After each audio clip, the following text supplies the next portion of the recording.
Ready? Yeah, go ahead and... So, Gordon, we've had a few glasses of wine over the years. Yes, Ron. And you talked a lot about your life. And the more you talk, the more I think, this has to be recorded. So with your permission, I'd like to start that process today. What does it pay? Not a doggone thing. Okay, well, all right. Truth is, I pay. I'm used to being abused. Go ahead. You and me both. Anyway, what I'd like you to do first is give me the highlights of your life.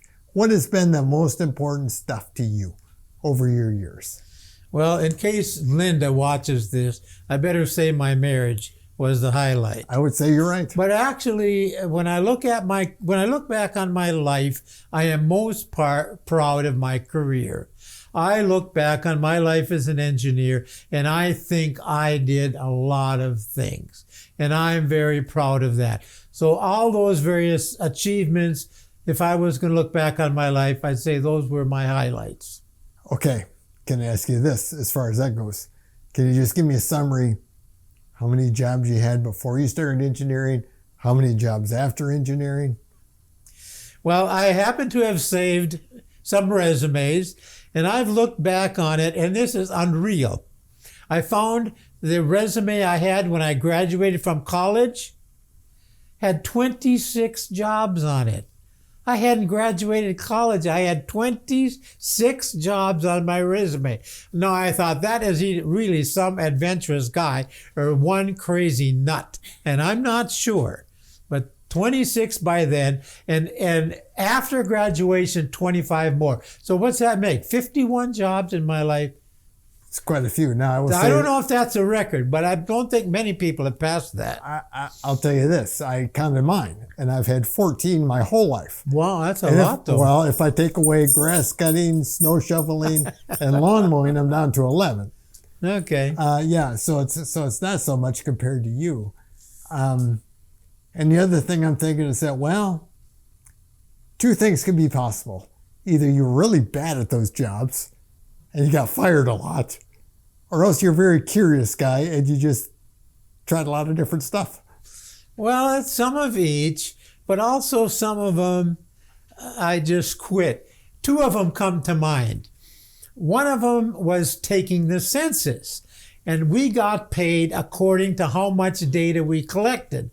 And I was trying to see how much is possible to make on this job. So I ran from house to house taking data. At the end of the day, I got $10. I quit. Then I had another job once. I was a lumberjack, believe it or not, and it was the same way. We got paid for how many trees we cut down and piled. And I worked like a dog for the same reason. I want to know how much is possible to make, and then I'll slack off a little bit when I find out what I can make. But I want to see what's the maximum I can do. And I ran from tree to tree, made $10 that day. And I quit that one. So that's two jobs in 2 days. But I did get fired a time or two. Yeah. Okay. Now, if we can go back to your early years, your childhood, can you tell me about that? I don't remember being born. I only remember one thing when I was age 4, which was something that I kicked off the porch of our house, and we were on the 4th floor, so I don't know if we ever found that again. I remember how bad I felt. I was 4, and I remember about 2 things from when I was 4 and a half, and we lived in South Dakota. One, my dad was a preacher, and I remember going with him once to visit some parishioners. And they said, before you leave, we want to give you something. Here's a few dozen eggs. I said, we already have 1 million eggs at home already. That didn't go over too good, but I thought they should know. And I don't think the people that gave him some more eggs liked it either. But my mother was quick on her feet. But there's so many things you can make from eggs. You can always use more. And then we moved to Marquette, Michigan, and my dad was a preacher again. And I do remember the first day of kindergarten. To my recollection, I cried all day. Now, can you believe that? I would have thought I'd have been tougher than that. I don't remember anybody else in the whole class crying but me. Anyway, that was kindergarten. That's at age funny about because I had 5. the same experience in kindergarten. Well, I don't think I was the only one that did that. But I was the only one I remember in that class. Anyway, that. So actually, I went to a very unusual school. I didn't realize it at the time, but right across the street from our house was a college that trained only teachers. It was a teachers' college. And they figured they needed a place for the teaching students to practice teaching. So they built this school on the campus. Kindergarten through high school, and kept it to 30 kids each class. If people dropped out, they tried to get more, but they tried to keep it one class of each grade. And that was right across the street from my house, so obviously that was the place to go. And I never thought much of it, but that was a little bit of a prestigious school. All of the teachers had to have masters, and technically they were all on the college staff. They were all college professors. All my teachers from kindergarten to high school. I never thought much of it at the time, but now when I thought back, that was a pretty lucky place to go. To land. Funny thing is, they did not want to let me in because they wanted to keep 30 kids in the class. They knew my dad was a preacher and how often they move. So they weren't going to let me in, and my parents had to argue hard to get me into the school. But it turned out that I graduated high school. My parents stayed. My younger sister graduated high school, and our younger sister yet, that was 7 years younger than me, was in high school when they closed the school. Oh. So the funny thing is, we lasted longer than the school after all that. That is funny. So tell me more about your immediate family growing up. Well, I always think of our family as having 3. I was the oldest and 2 younger sisters, but actually my parents had 2 children before I was born. They both died when they were 1 year old. So I was actually the 3rd child, and then they had one more child, another boy that was born when I was a senior in high school. So my life at home was done at the time he joined it. So I guess, you can count and say 6 kids they had, but to me it always seemed like there were 3 of us, because most all my life it was me and my 2 sisters. My dad was, of course, a preacher in a fairly new denomination, Pentecostalism, and they didn't have big churches and they didn't have much money. So my dad never made much money, but I learned when I was very young to be thrifty. My dad and mother both were really clever about how to get by. And every time something broke, the first question is, can Dad fix it? It wasn't go buy a new one. And if there was anything we needed, it wasn't, I guess we need to go buy that. Is there some way Dad can make it? And he made and fixed an awful lot of stuff. He was incredibly skillful that way. Other than that, my life seemed normal. My parents were calm. Didn't lose their temperature much, although I got a few spankings, most of which I don't think I deserved, but anyway, it happened. And it was a kind of calm, play with the kids in the neighborhood and come home when the street lights go on. Nothing unusual. And same for high school. I took an IQ test when I was in high school. They said it was 110. Which is above average by a little bit, but certainly nothing very special. And I was in 11 out of 28 in the class. Nothing very special there either. But when I went to college, I decided to try a little harder, and things went up a bit from there. We'll get to it later, but I got to ask, where did you end up in college? Well, I went to 2 different colleges. I started off at engineering school. I liked math and science, and I was a junior once, and there was a kid whose father was a college professor that lived near me, and so he had to drive to college, which was the same campus as my school. And of course, his son, who was in my class, rode with him, and they allowed me to ride with them. So I'd ride to school with him, which was pretty handy. But we lived a mile away. That was quite a walk. One day, I asked this guy, who was the valedictorian, "What are you going to do when you graduate?" He says, "I'm going to be an engineer." I said, "Oh, come on. You're going to drive a train? Come on. You got more brains than that." "No, I'm going to be a different kind of engineer. I'm going to be an engineer that does math and science problems." I said, "You mean people get paid for that? That's fun. That was my fun thing." So when I found out about engineering, I was on my way to be one. So that's how come I ended up an engineer. And I've often thought if I had not have had that conversation, I'd have probably done something different. Funny how little things can make big differences in your life. There was an engineering college 100 miles away, Michigan College of Mining and Technology.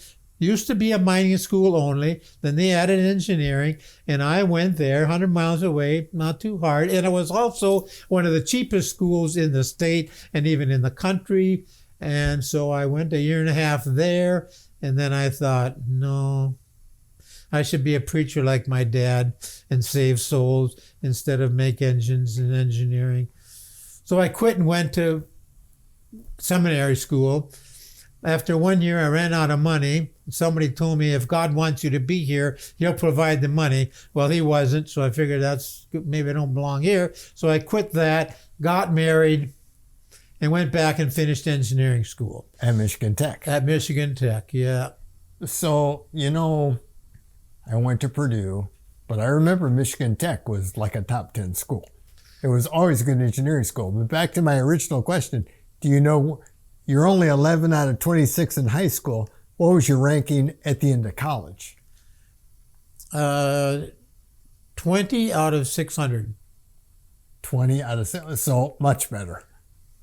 Yeah, that's kind of what I thought. Well, I decided, how many kids really work hard in elementary and grade school? Not many, and I didn't. But when I went to college, I remember standing on the campus before the first day of school thinking, here I am, I'm away from my parents, what am I going to do now? I can slough off, I can be a drunkard, I can cheat, I got my own life to run as what am I going to do? And two things I decided. One, I was not going to cheat. My parents always taught me not to, and I thought that made sense. So I said, if it's a matter of cheating or flunking out of school, it's goodbye school, I'm not going to cheat. One thing I decided. And the other thing I decided was, I had heard a story when I was a kid about a kid that went to college and he put a big V above his door. He wouldn't tell anybody what it meant.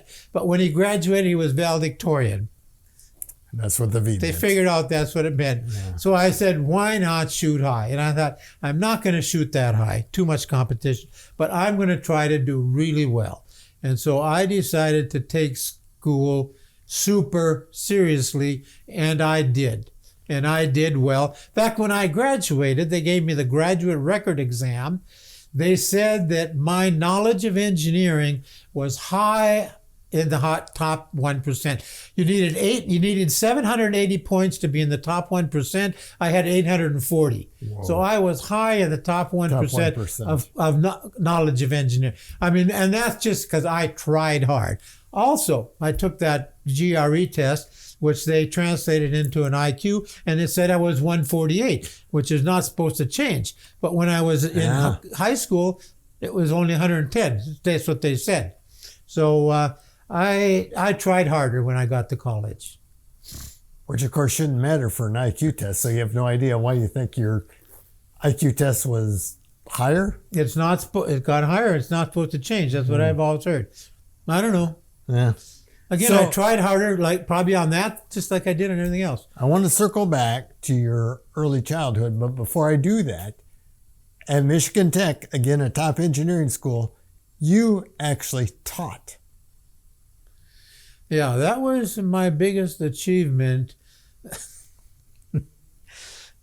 is funny. When before school even started, I went to the cafeteria and applied for a job because my parents didn't have them. Actually, my dad, one day I went to school and he said, "Oh, I want to give you something." He took out $10 out of his wallet, said, "I want to give you this so I can tell people I had helped pay for your college education." That was it. The rest was on my own. Helped being married. She put me through, Linda did, really. But I went and applied for a job at the cafeteria before school even started, and they hired me. So I worked washing dishes for 4 years straight. When I was a senior, I went to the head of the department and I said, "How about hiring me as a teacher?" "Oh, okay." We start our teachers off at 75 cents an hour. I said, "I'm already up to $1.10 in the cafeteria, and you're going to pay me less to teach? Well, maybe we can match the cafeteria." So they gave me $1.10 an hour.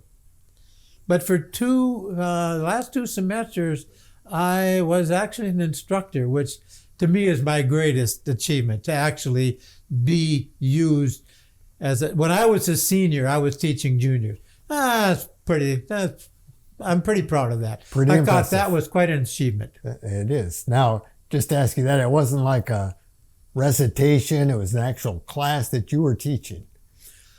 There were 3 terms there. My second term, I helped the teacher grade papers. That's all I did. The 3rd term, I taught lab, managed the lab, and also taught the class that went with the lab. So no, I was up in front of the class lecturing, yes. Yeah. And it was a big class. There were probably 50 people in there. Do you remember the class? Yeah, it was strength of materials.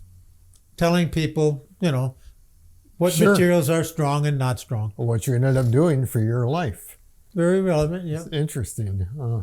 So now I want to circle back to your early childhood because just being clear, you had your mom and dad whose names were, I don't even know. My father's name was Olaf, Bakken, of course. Uh-huh. My mother's name was Lois. Last name was Scholze.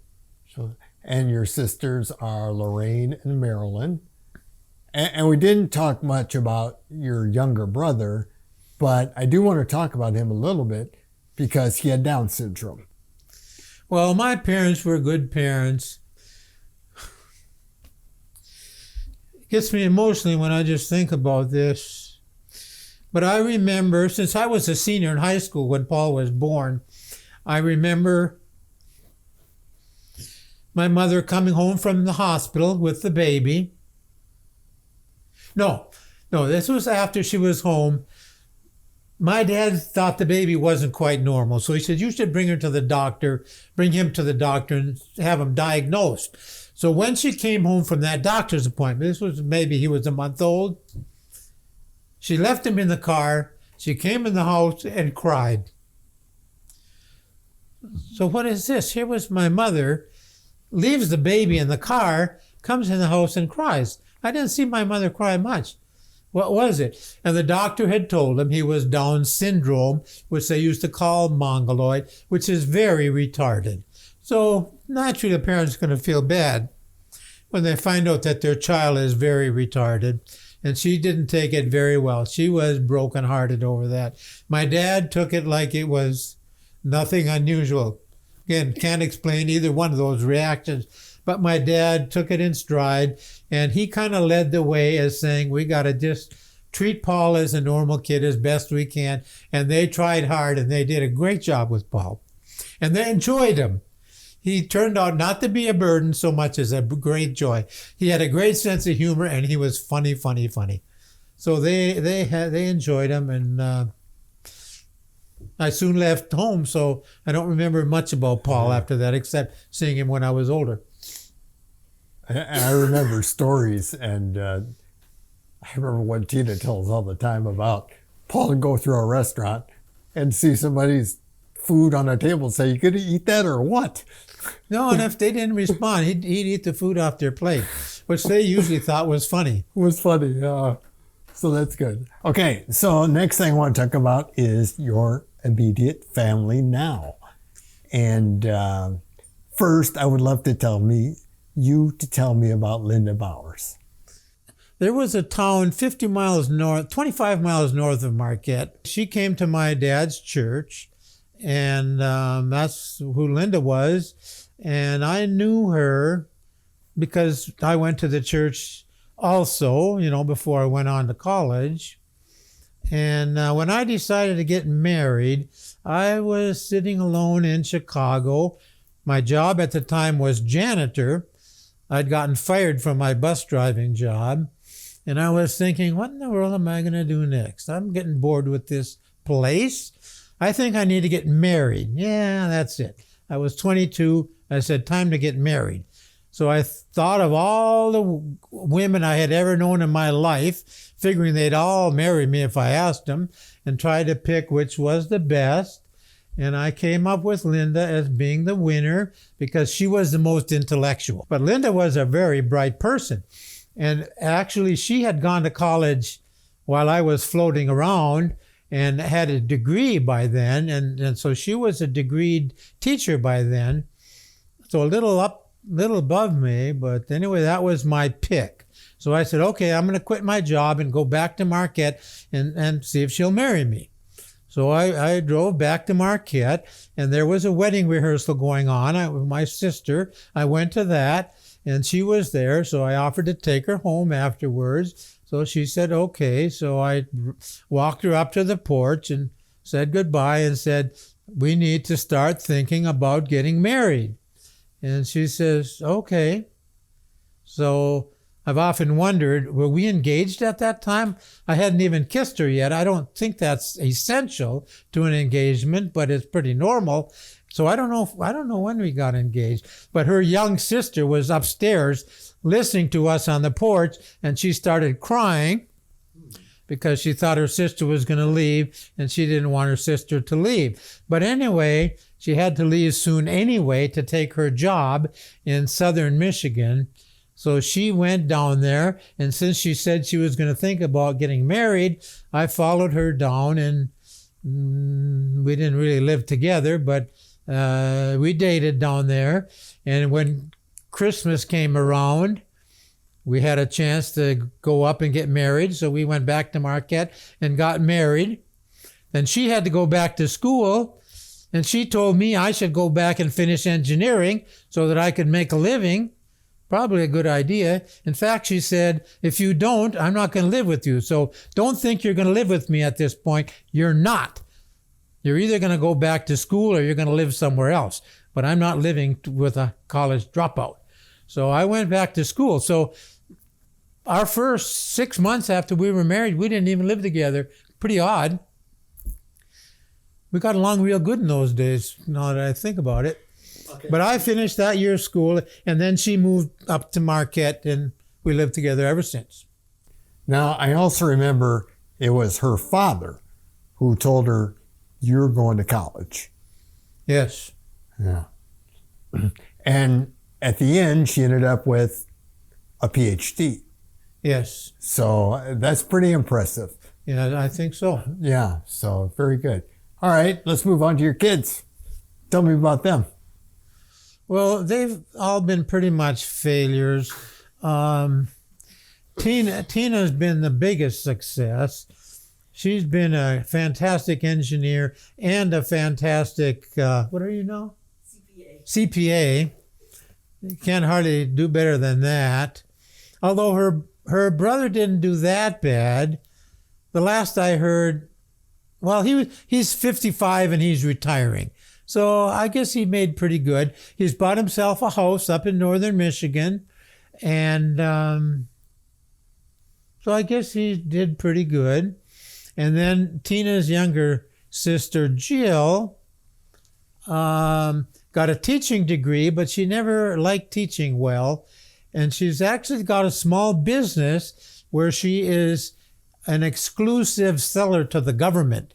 The government has a list of people they can buy from, and she's one of them.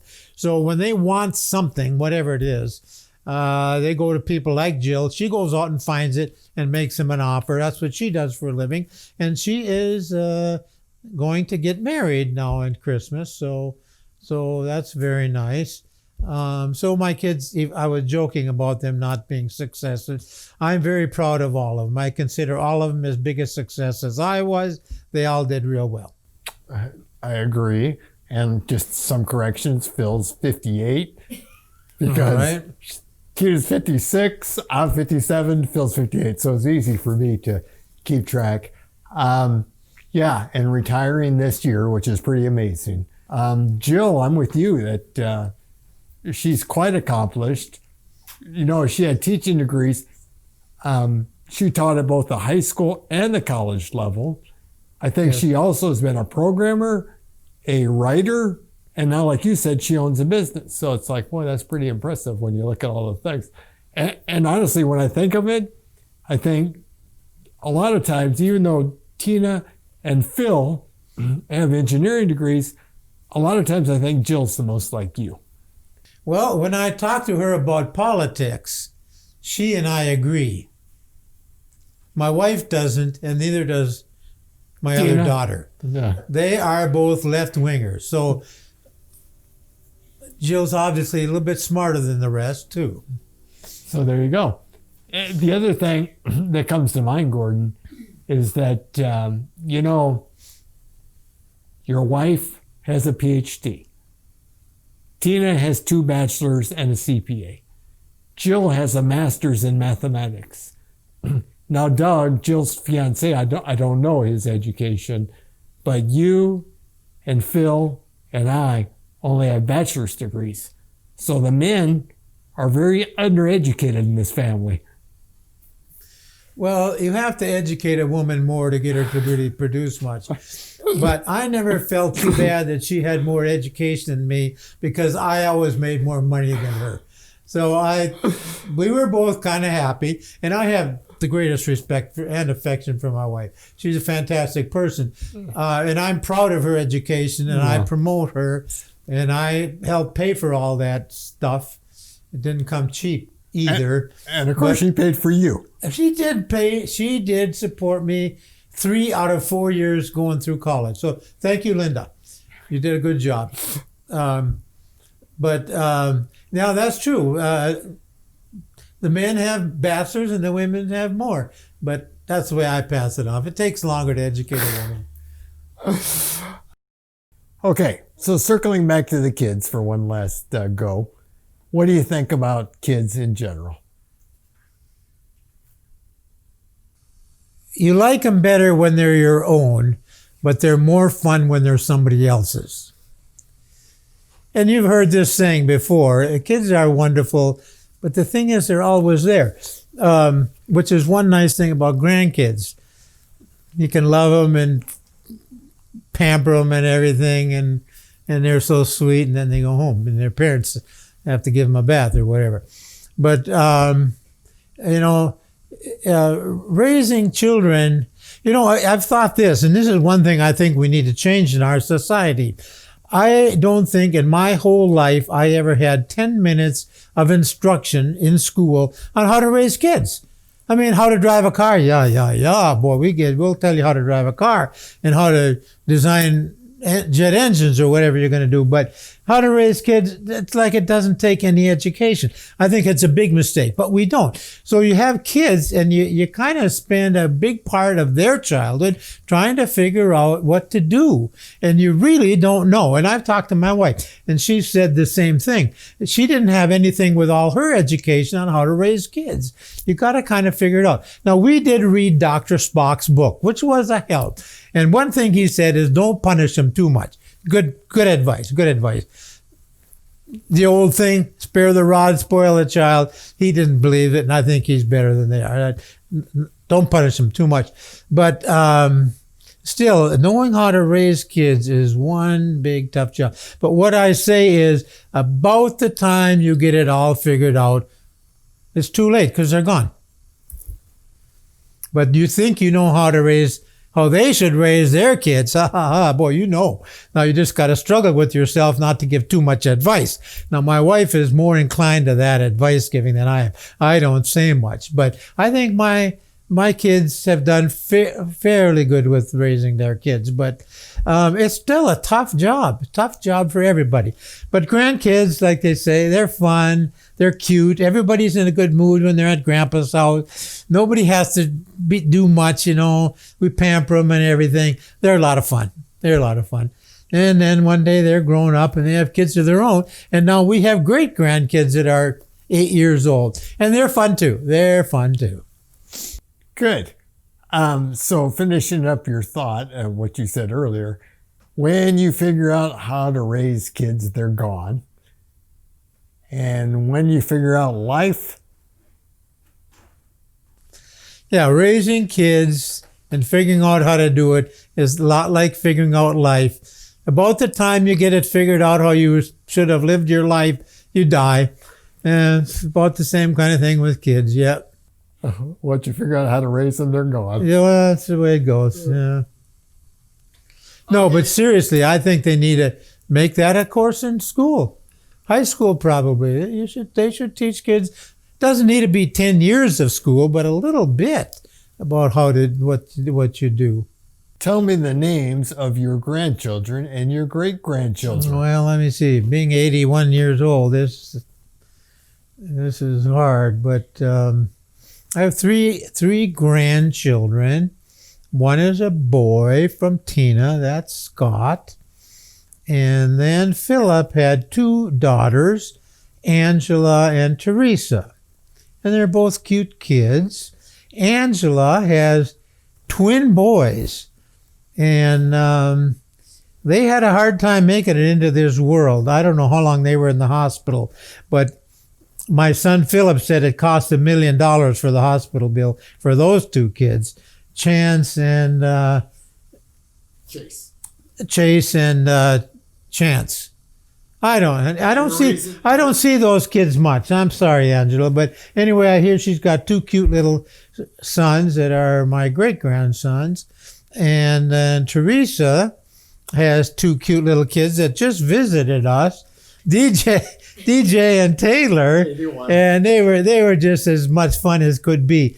But you talk about a wound up toy that never wants to stop.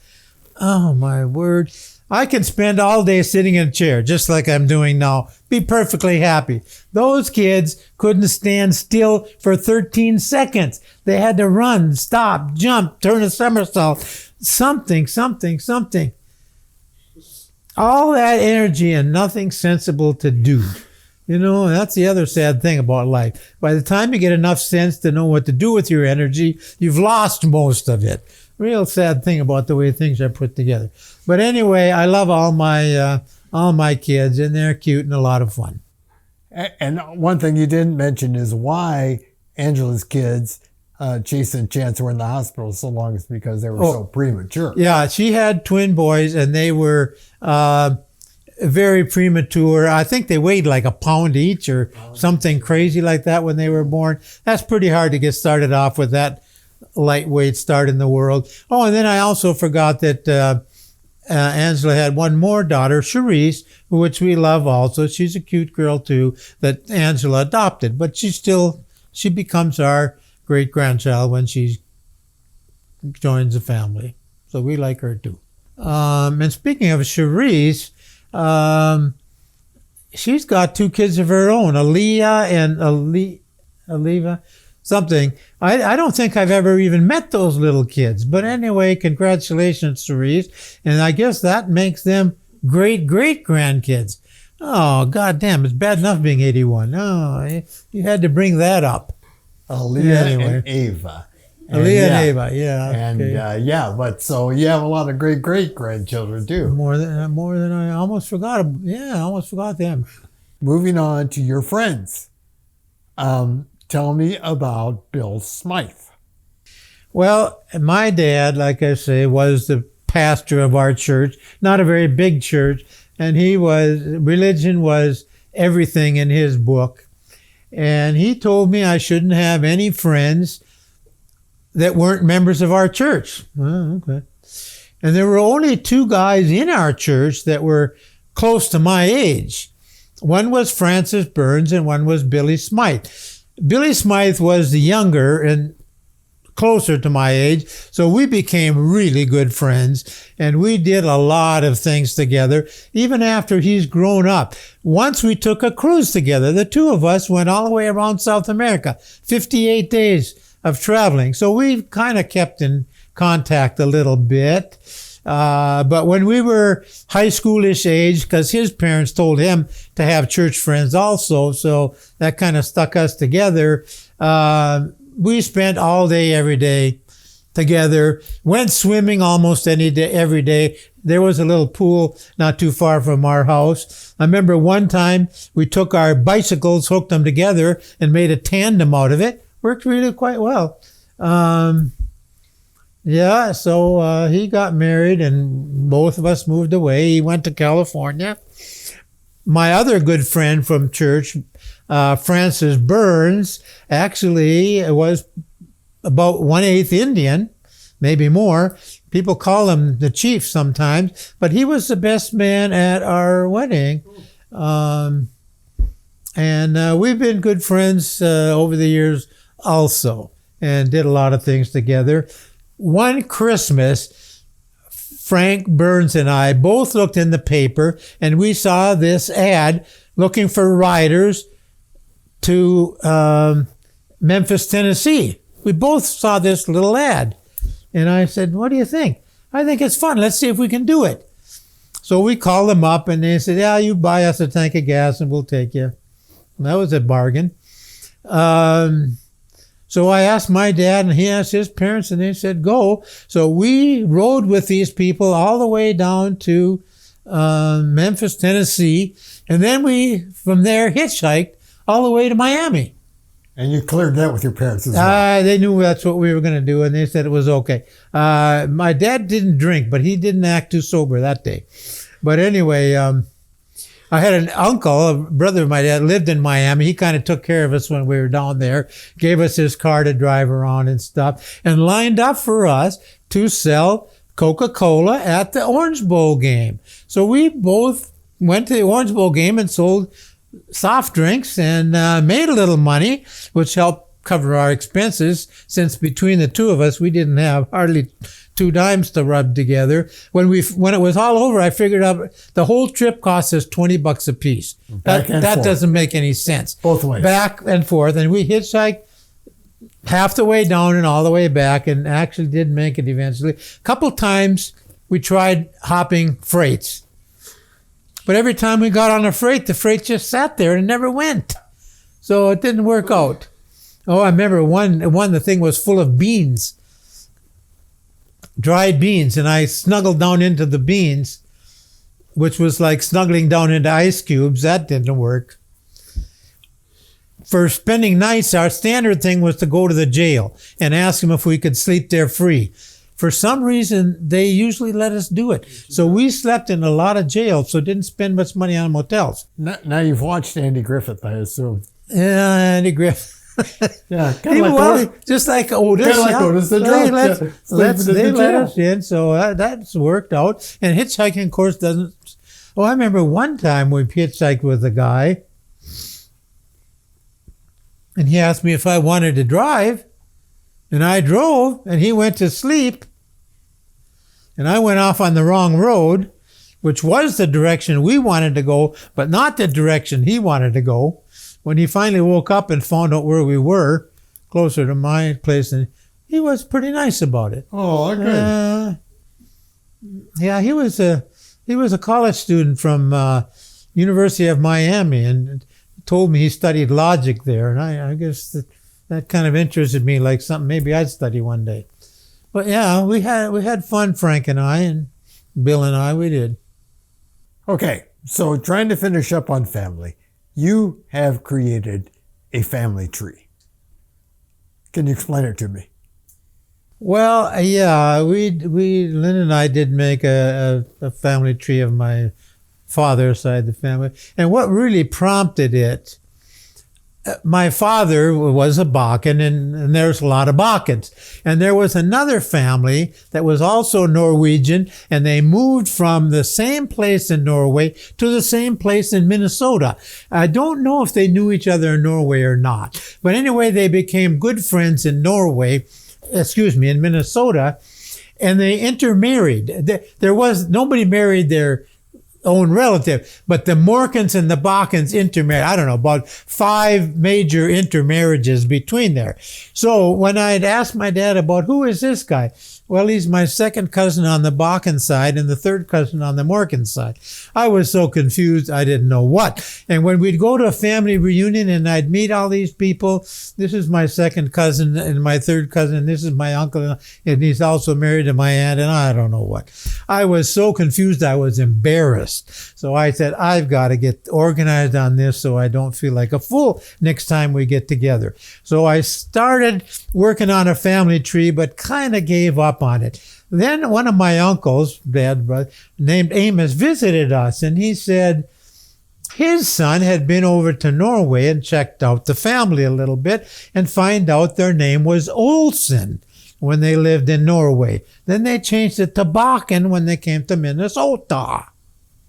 Reminds me of these 2 Minnesota guys. Says, I'm tired of this country. I go back to Minnesota. Well, anyway, they intermarried with this Morkin family so much. Anyway, when I heard that we used to be Olsons, I said, no, I got to figure this out. So that really motivated me to start. And we would call up somebody and get a phone number of another one and a couple more phone numbers and call and call and call. And they sent us pictures and details about their family. And we put together a whole book that we sold to my relatives. I charged them $9 a piece, which is just what it cost me to print it. And I didn't want somebody to order 2,000 so he could burn them in his fireplace. It's the only reason I charged for them. But it was really a pretty good book with lots of pictures and the whole Bakken. All the Bakkens in the United States are in this book. That's the way I didn't go back much to Norway. A little bit, but mostly it's the Bakkens in America. In fact, I called the book The Bakkens in America. And Linda, I will say, did more work than I did on it. For some reason, she loved doing it even more than I did. But we did do it, and we did really a pretty good job on the Bakkens. And later did my mother's side of the story and did an even better job. I have all the Schultzes, and I have at least 2 pictures of each one as an adult and as a child. And I have a short biography of everybody that's out of high school. Kids in grade school, there's nothing to say. But everybody that had graduated high school, I put a short biography of them. That is a masterpiece. And again, Linda did 3/4 of the work. But I was there. I had the brains and she had the brawn. We got it done anyway. So how far back did it go? No, it was mostly started when they moved to America. But still, what year is that? They all came about 1890. So just before the turn of the century, the Bakkens and the Schultzes all moved to America. So the book goes back to 1890. 1890. Okay. And I went back a little bit into Norway and a little bit into Germany, maybe even another 50 years. But I don't have many people there. Of course, I don't know. So tell me about Ole Olsen of Storsbakken. Well, Norwegians only have first names. Your name is Olaf, your name is Charles, your name is Marit, your name is Andrea. That's all the name you really got. So they say, wait a minute, I know 2 Johansons. I know 2 Jacobs. Which Jacob are you talking about? I'm talking about Jacob, Johan's son. Oh, Johan's son, Jacob. I get it. So it kind of became that he was Jacob, Johan's son, if your dad's name was Johann. And then they said, I know 3 Jacobs whose dad's name is Johann. Which one are you talking about? I'm talking about the one that lives on the Storesbakken farm. Oh, yeah. Jacob Johansson Storesbakken. I know who you mean. There's only one of them. So when you go back into old Norwegian records, that's the way the names are recorded. First name, name of the father and son, or name of the father and daughter. Marit, Old's daughter, and Charlie, Old's son. They would be brother and sister. And then the farm they lived on. And they lived on Stowe Rust Bakken. Means big rusty hill. I think it must have had red soil. I've seen pictures of it. It looks like that. I don't know how they grew anything on it. Anyway, they came to America and they said that name is too long. You got to shorten it a little bit. So they dropped the Stowe Rust and became just Bakkens. But that's really the name of their farm. It wasn't technically their name. And when they moved to another farm like Lily Bakken, the little hill, now they're Lily Bakken. So when they moved to the Morkin farm, they're Morkin. So that wasn't really their name. But half of the people that came from Norway did that because they kind of didn't have last names. So that's the way we got the Storris Bakken name. So was it at Ellis Island, or do you know where they changed? I think they went through Canada, so I don't think they went through Ellis Island. But I'm sorry, I don't know that detail well. But either way, I went from Ole Olsen of Storsbakken to Ole Bakken. Well, it was Ole Olsen because his dad's name was Ole. Yeah. And his dad's name was Ole. A lot of Oles in Norway, I tell you, a lot of Ole. So Ole Olsen's Ole Olsen is kind of not that uncommon. So they were Olsens because they would just went by their father's name. But then when they came here, they took the farm name. Got it. And became Bakkens, yeah. So I would like to finish our discussion on religion. And I know that over the years you have looked into a lot of them. Would you like to share?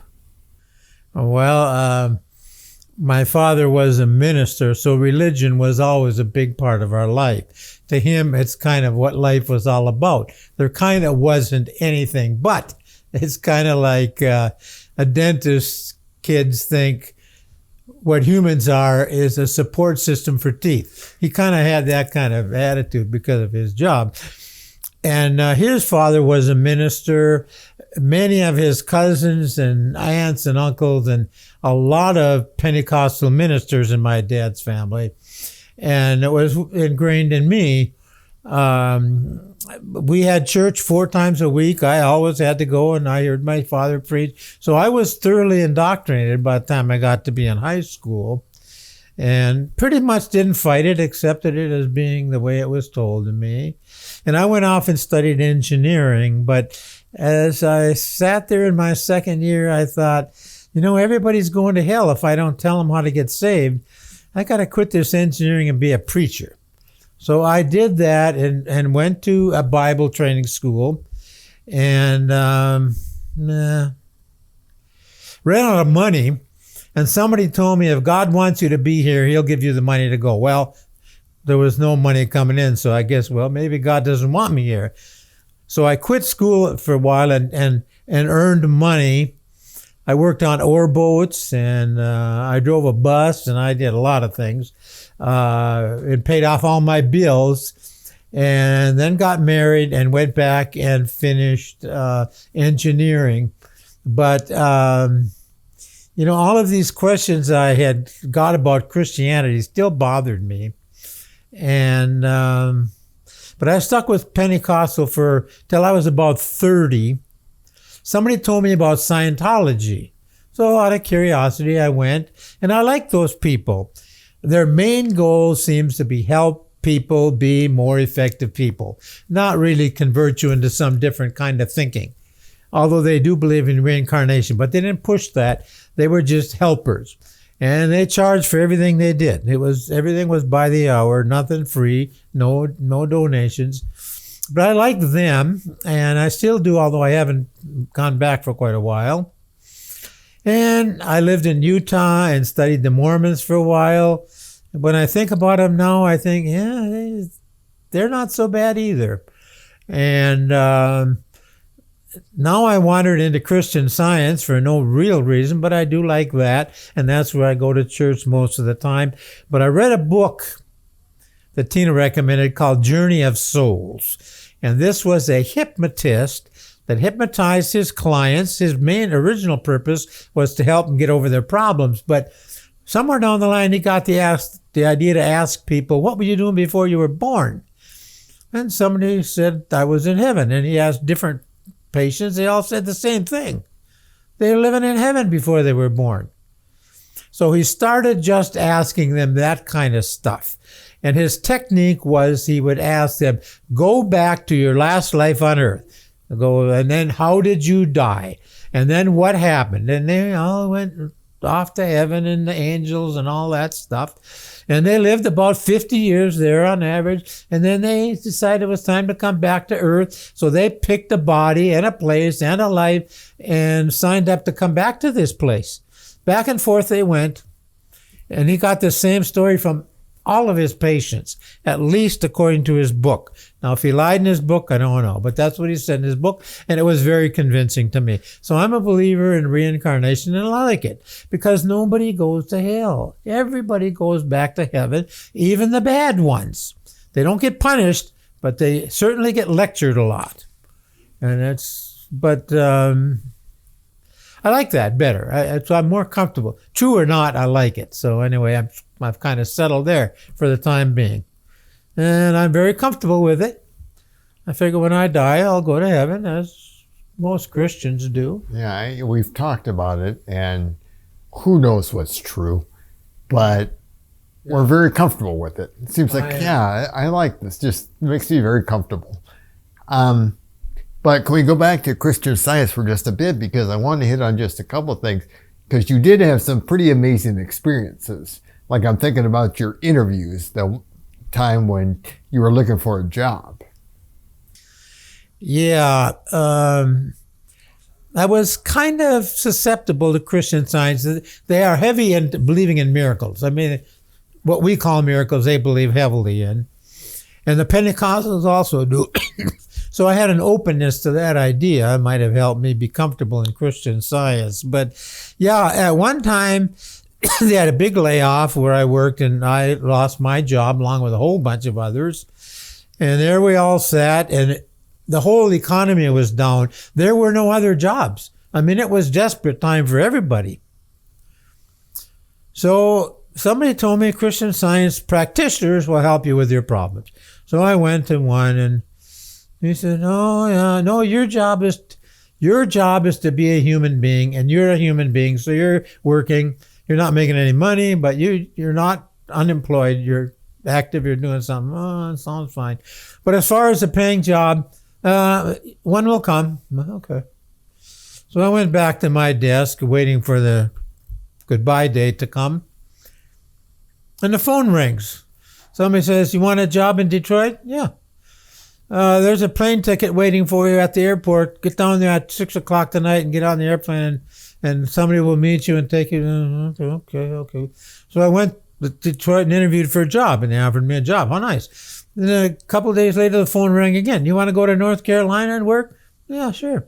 Go down to the airport and pick up a ticket and fly over here, and we'll interview you. And they offered me a job. And then I think the last one was Toledo or somewhere. And no, it was New York, Schenectady. You want to go to Schenectady? Oh, sure. I mean, when you're out of work, I won't go about anywhere, Mars included. So I went there, and they offered me a job. So there I'm sitting with 3 jobs, and all the other people around me had virtually no job. I mean, and I had done literally nothing. I never even looked in the want ads. The phone rang, and people called me up and said, go pick up your plane ticket. Yeah, amazing. Pretty impressive. It's pretty impressive. Pretty it really impressive. Is. Yeah. And I didn't think I did anything, because I was, I don't know. Yeah. Anyway, a few of those kind of things. I remember one lady I knew that was Christian Scientist. She says, I can change the weather, but I quit doing that because I figure I'll make it better for me, but I might mess it up for somebody else. So she says, I don't do that much anymore. But she said her mother, if she was sewing, for example, and lost her thread, she'd say, come thread, come thread, come thread, and it'd come rolling across the floor to her. Now, again, I don't know. Oh, no, I went on a canoe trip with her, and we took all the Christian Science young people and went on a canoe trip. And one kid comes over in his canoe. We were in a canoe together, me and this lady. I lost my ring. Oh, what happened? I threw it to the other guy, and it didn't make it to his canoe. Smart kids, these are. Okay. So where were you? And I calculate. The bottom of the river was all stones. So the chance of finding a ring down the end was muddy. You couldn't see your hand. chance of finding a ring was about 0. Anyway, this lady goes over, reaches down and pulls up this ring. I thought that was pretty good. A little later, another kid says, I lost my tennis shoes. Well, what happened? We tipped over our canoe and I had my shoes off and the shoes are in the river. Well, I'm being an engineer. I'm going to be scientific about this. I'll find them.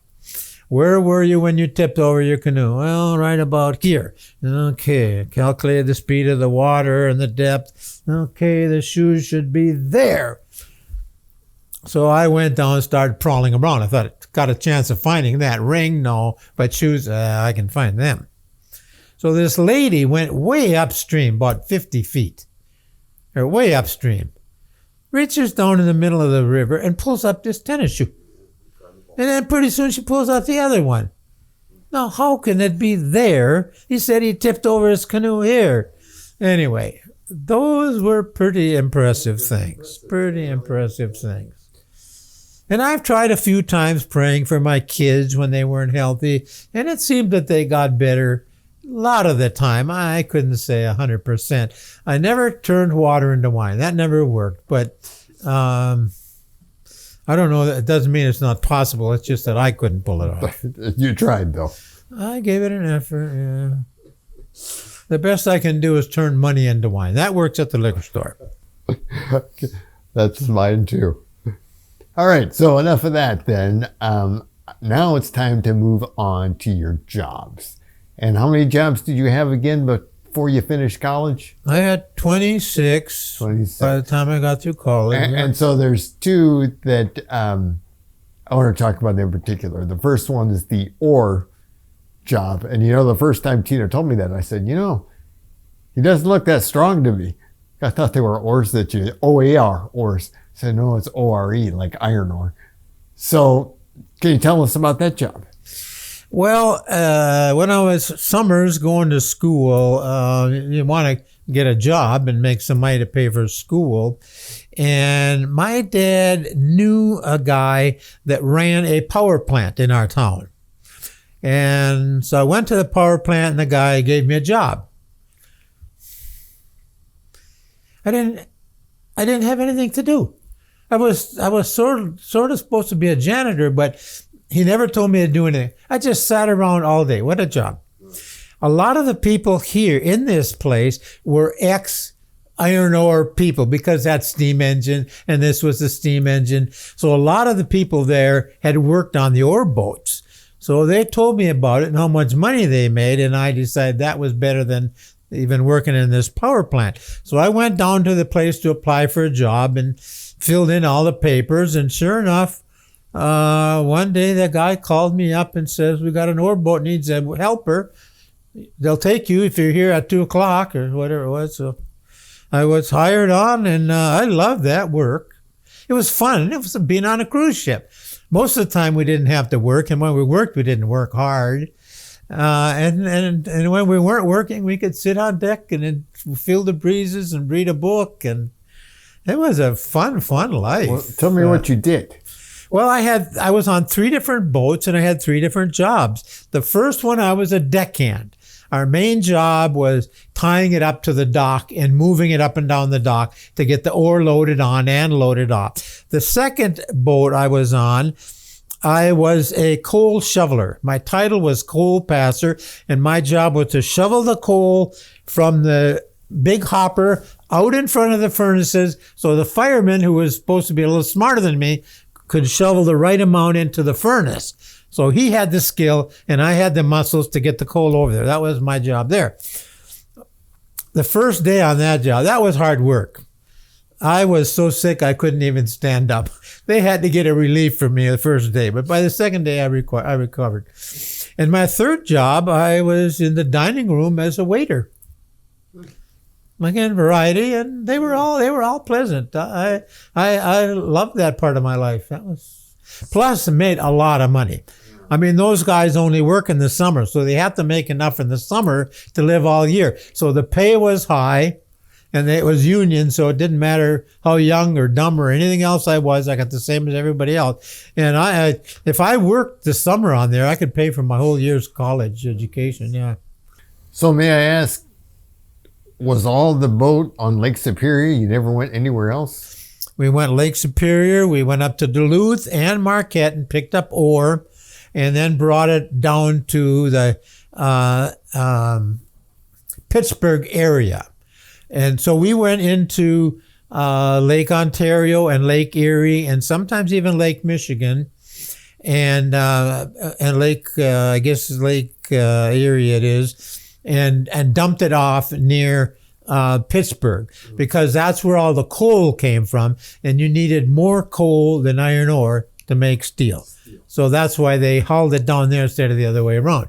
They didn't bring coal up to the iron ore. They brought the iron ore to the coal. So you had to go through the Sault Ste. Marie, I think. Went through the Sault Ste. Marie locks. Yeah. I've seen them from the outside, but never from the inside. Yeah. Yeah. Fascinating. And underneath the Mackinac Bridge once in a while. Oh, yeah. Sure. All right. Good. That was a great life. Yeah. All right. Tell me about your life as a bus driver in Chicago. Well, one of the times I was on a boat at the end of the summer, and they tied up in Chicago and laid us all off. Shipping season was over. I decided to look for a job in Chicago, since there wasn't much back in my hometown of Marquette, Michigan. So I looked around and riding the bus, and there was a big sign up there, wanted bus drivers, $2.50 an hour. Well, in those days, that was pretty good money. So I applied, and they hired me to drive a bus. The station I was in, we had 10 different routes that we drove. So any day they could assign us to drive any of the routes. So after we finished our training, I had to go with a driver on every one of those 10 routes to learn the route. And then the next day, I was on my own bus. So here I was coming down the street in my own bus. I was the boss. Didn't much know what I was doing. It was one of those trolleys that got electricity off the wires overhead, and that ran the bus. It didn't have a gas engine. So I came to this one place where wires went two different directions, and I tried to figure which one am I supposed to be on, and I guessed wrong and went off to the left. Pretty soon I realized I was on the wrong street, but being that I needed that electricity to run, I couldn't get back where I belonged. So I apologized to all my passengers, gave them transfers, says, get off, walk back, catch the next bus, or walk home, whatever you want to do. But this bus is in trouble.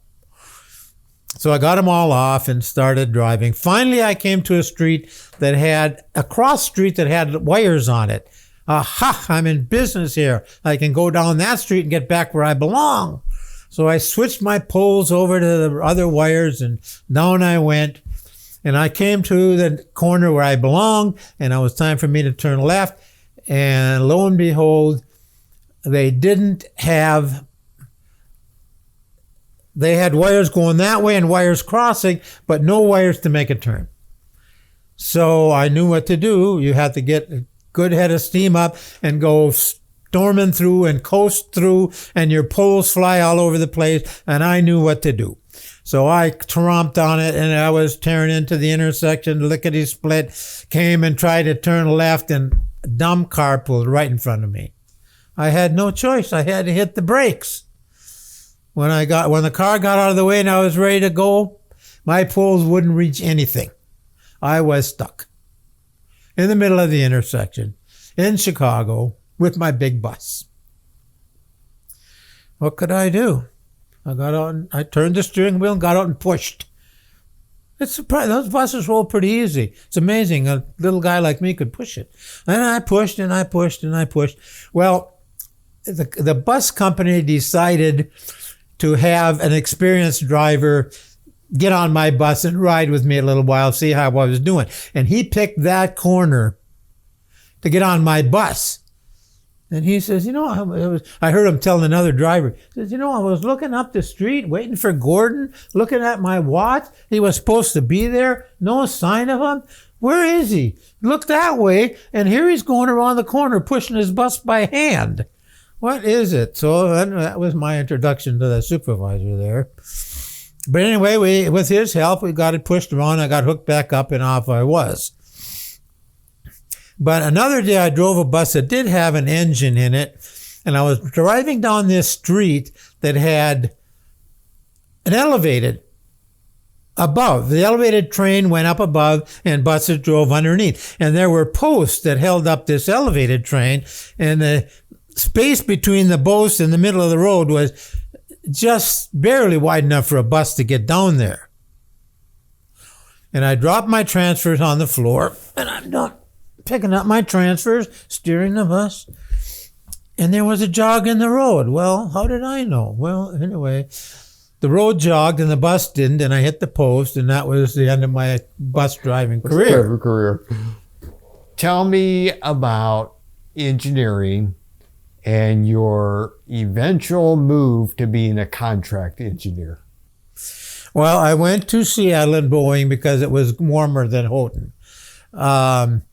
Every morning when I was going to school, it was a challenge. Number one, will the car start at 20 below zero? Number two, can I get up the hill? Because we lived on the bottom of a hill and it was a dead end, so it was the last street plowed. Can I get up the hill? And then number three, if I got up the hill, would I be able to make it all the way to school without hitting somebody? I mean, I thought, it's just the way I want to start every day of my life. No way. I'm going to try to find a warmer place. And I went to Boeing in Seattle, and that was a nice place. General Electric came along. They were trying to build new engines, and they were recruiting rigorously. So they came to Boeing and tried to hire us away. And they offered me enough money. I went to Cincinnati and designed jet engines. But after a while, that kind of turned a little sour too. And the whole thing didn't go over too good. So I heard about this other kind of occupation they called contract engineers. And what it is, you would sign up for a company that needed a bunch of engineers for a short time, like 10 months, 6 months, 3 months, 2 years, whatever. And you'd sign up and just go to their job and work until the job was done. Then you'd have to find another one. But they paid buku bonus money for you putting up with that. So I decided to do that so I could make more money. And I spent most of my life doing that. So that's a lot of jobs. I worked at probably 20 different companies. And in how many different states? In my total life, I lived in 17 states, which is incredible. I was born in Minnesota. Then we moved to South Dakota. Then we moved to Michigan. Then I went to Washington. Well, there's first 4, but there were 13 more by the time I was done. As a contractor. And mostly as a contractor. And that was an adventure. I worked in Florida, Massachusetts, California. I saw the country, and I often flew home on weekends, and I had enough money I could afford it. They paid me well. So I had frequent flyer miles by the zillions, hundreds of thousands of frequent flyer miles. So if I was out of work for a little while, or sometimes I'd just take a long weekend and fly to Argentina or Hawaii or Paris or something. So I took 25 overseas vacations free, and 25 cruises I went on. So I really saw a lot of the world also. 66 countries I visited. Yeah. Which is almost a third of them. Yeah. And actually you went to, then with the Soviet Union, over a weekend. I went to the Soviet Union for a weekend, if you can believe it. No. That's pretty goofball. And I went another time with my sister. I think that was a whole week that time. But yeah. But I went lots of places for weekends, like Argentina, Alaska, Florida, Hawaii,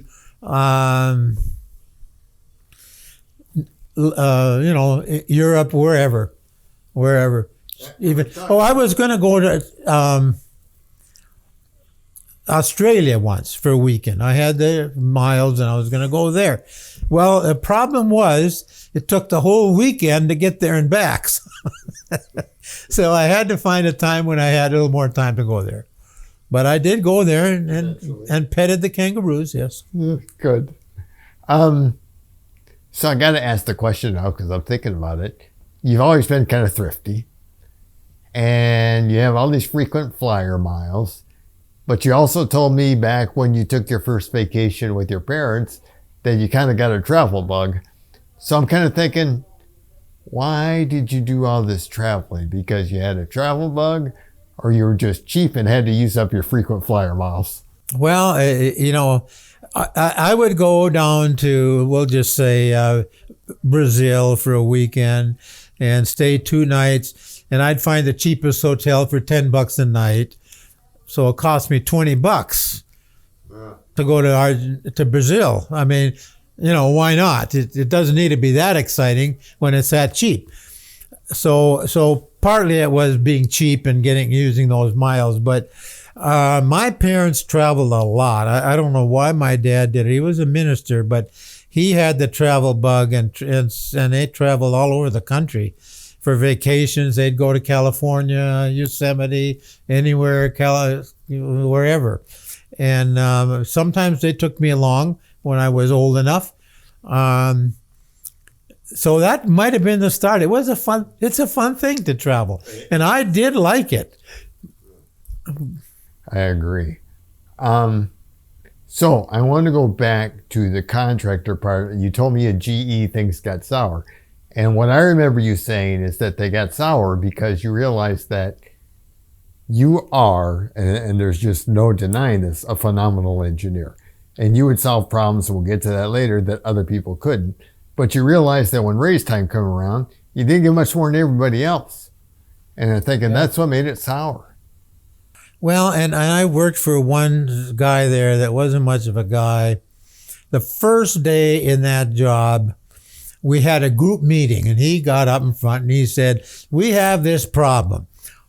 The fan does not stay balanced. It gets out of balance. We balance it and it doesn't stay balanced. And we don't know what to do about it. And my boss just told me it's time we fix that problem.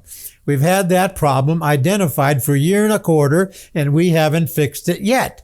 And he laughed. Ha, ha, ha, ha. I told him, I don't know how to schedule inventions. Ha, ha, ha, ha. In other words, don't expect me to ever fix it. So while he was talking, I took out a piece of paper and I sketched a way to fix it. 10 minutes. So he sat down next to me and I said, "Here, if you put this here and put this here and put this here, it'll keep the fan balanced." He dropped his jaw, his face turned white. He says, "We'll look into that." Well, we looked into it. It worked like a charm. So that was the end of that problem. After a year and a quarter and 6 people to help him, I did it in 10 minutes. Yeah, he got nowhere. Yeah. Oh, he would have killed me if he had a dagger and could have stabbed it in my. From that moment on, he worked to get me fired. That was all he wanted, was me out of there. I think I embarrassed him. Sure. But every problem that came by in that group, I solved. And to my recollection, nobody else ever fixed anything. I fixed everything. And he hated them all. He did everything he could do to keep me from having any achievements in the group. There was another problem you solved, I think in GE, with the nose cone. Oh, one of the problems in that group, Boeing, we built an engine for Boeing 747, big engine. Boeing said, "We're going to make our 747 bigger. We need an even bigger engine." So GE decided they would take the engine they had and soup it up. Instead of starting from scratch, they'd take the engine they were already selling and just soup it up to give it more power. When they did that, the engine ran faster and it vibrated so bad they couldn't even run it. So they came to me, "Come on, Gordon, this is your part that's doing most of the vibrating, fix it." So if you look at the front of an engine, there's something looks like a bullet nose to bring the air out to the blades. And that's just a piece of tin. It's aluminum, thinnest they could machine. It's just nothing but something to guide the air. It doesn't have any strength to it at all. And it was just kind of hooked on. It wasn't attached very solidly, just kind of hooked on. So I said, if you bolt that solidly to the rotating fan, that'll stop the vibration. Well, that was the joke of the year for the group. I mean, I could hear him laughing on. Did you hear what Bakken said? He said if you bolt that little piece of tinfoil on solidly, it'll stop the engine from vibrating. You ever hear of anything so stupid? Well, anyway, they wouldn't do it. What could I do? You asked me, I told you what to do. So I worked on other things. About 6 months later, some guy came up to me and said, would you tell us about bolting that nose cone on again? I said, what? I told you didn't want to hear about it. What? He said, we have tried everything anybody can think of to make the engine stop vibrating. And of course, when it vibrated like it did, you couldn't build it. You couldn't sell it. They didn't have an engine. Nothing works. We are desperate enough to try your idea. Oh, okay. I told them again, bolt it on like this with solid bolts and it won't vibrate. They did. Ran like a sewing machine. I mean, that was a pretty big success because it kept that engine from being, I don't know what would have happened if that wouldn't have worked. The engine wouldn't run. So that was a big success. Anyway, gave some more impetus to my boss to get rid of me because I was fixing everything. He didn't want that. He made his career out of excuses and it worked good for him. And I made my career out of successes and he didn't want that around. Well, anyway. Okay, good enough. So there's another thing that absolutely fascinates me because I've never seen it before. And that is, as a contractor or engineer in general, you are a stress engineer. So it's all about the stress and, the strength of parts and so forth. You would teach anybody everything you knew. And you actually made a couple of stress engineers. Yeah, Christian Science is an optimistic thing, and they kind of said there's enough of everything, there's enough money for everybody, there's no such thing as shortages, it's in our head.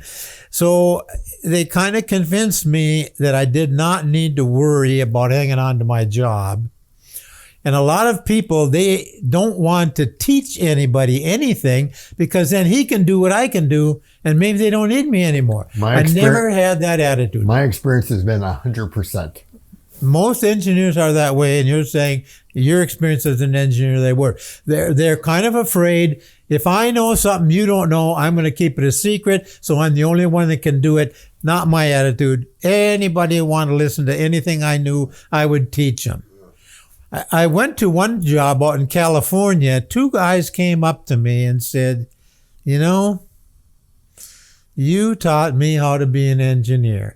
I wasn't much of an engineer till I worked with you for a few weeks, and you taught me how to be an engineer. That I felt really good about that. I was very happy that I had done those guys some good. But it was the attitude I had. I would tell everybody anything I knew. Yeah, fantastic. So I want to move on to another engineering contract job you had, and that was working on the space shuttle. Can you tell me about that? I worked for a company called FICO. They made what were called solid rocket boosters on the space shuttle. Space shuttle had a great big gas tank on its stomach and one of these rockets on each side really to lift the fuel tank because that was incredibly heavy.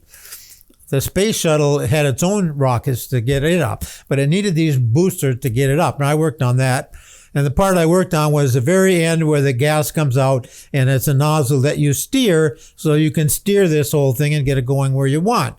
Well, one day I wasn't too busy, so I looked at the blueprint of the whole thing and I thought, those joints where they bolt these sections together are pretty smart. I'd like to talk to the guy that did that. I give him a compliment.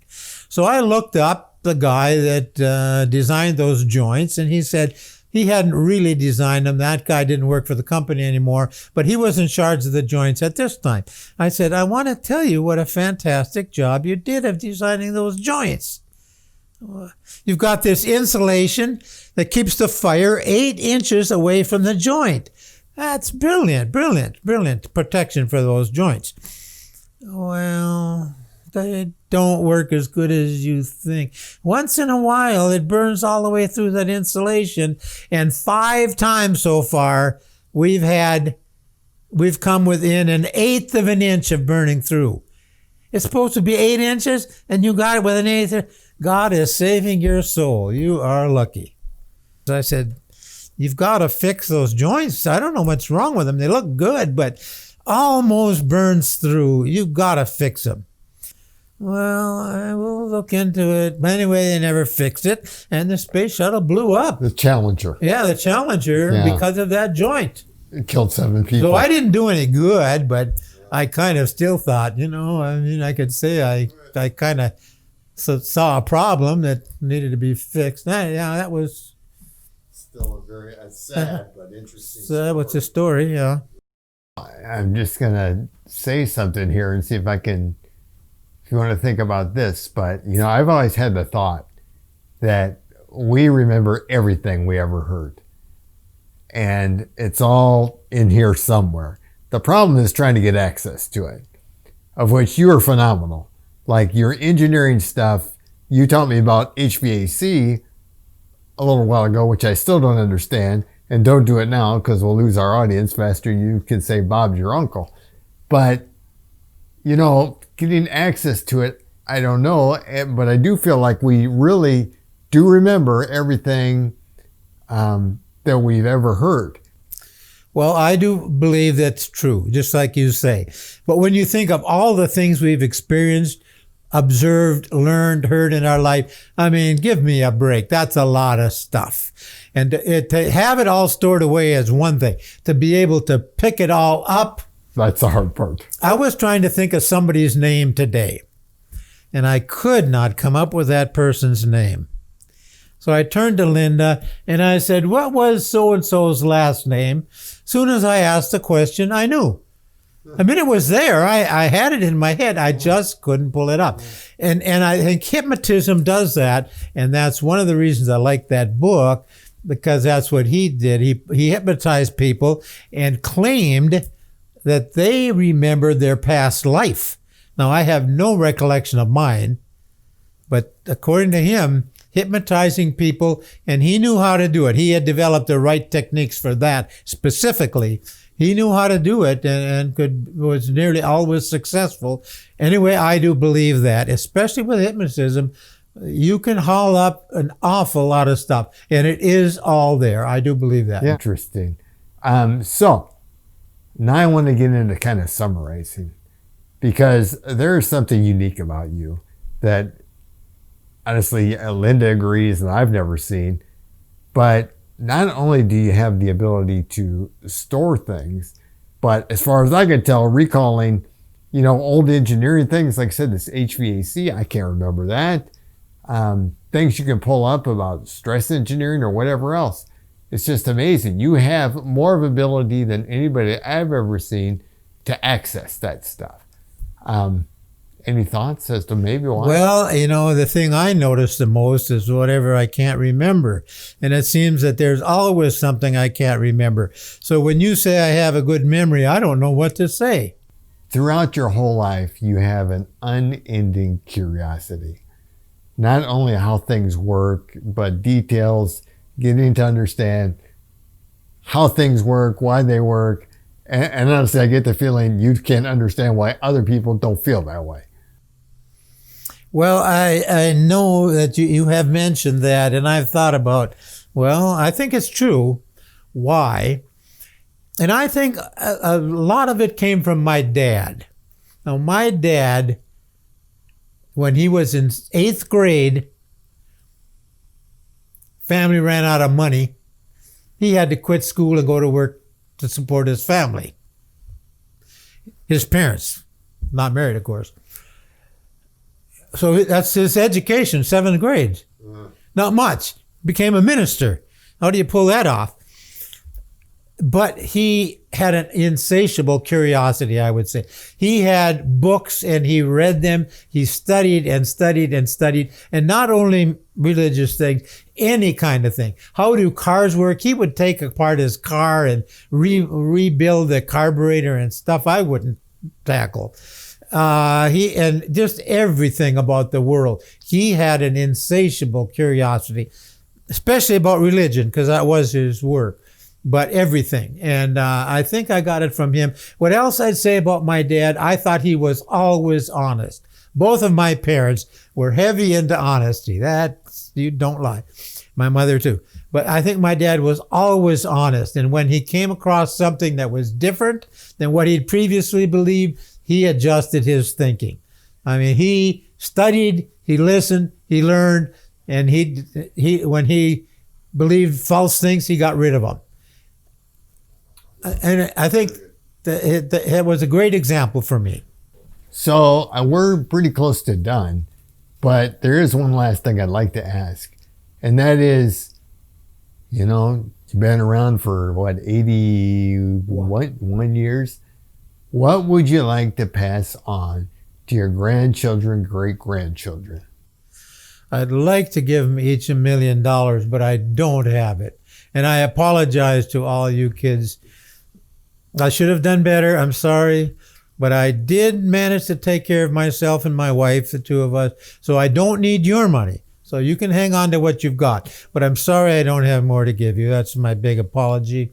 But wisdom, I have a lot of that. That's free. One nice thing about wisdom, you can give everything away that you have and you still have it. Unlike money, when you give it away, it's gone. But wisdom and knowledge hang on even when you give them away. Well, that's something to think about for you. Don't be hesitant to give away your knowledge to other people. And don't be too worried that they're going to take that and use it against you. Not something to worry about so much. And I guess you say I have a curiosity, and that's what I would encourage you. Have a curiosity. Learn everything you can about everything you can. Now, one thing I've learned as an engineer, over the years when I've had a chance to learn something new about engineering, seems totally unrelated to everything, I try to learn it. Lo and behold, somewhere down the line, it's handy. And I would say that's true about knowledge in general. You may not see a reason for having that knowledge right now, but somewhere down the line, pretty good chance it'll come in handy and be useful. And it's like money. Knowledge is like money. I mean, money solves a lot of problems, but so does knowledge, and it's cheaper to get, free. So anytime anybody tries to give you some new understanding of something, grab it and try to understand it. Good chance it'll be useful to you somewhere down the line.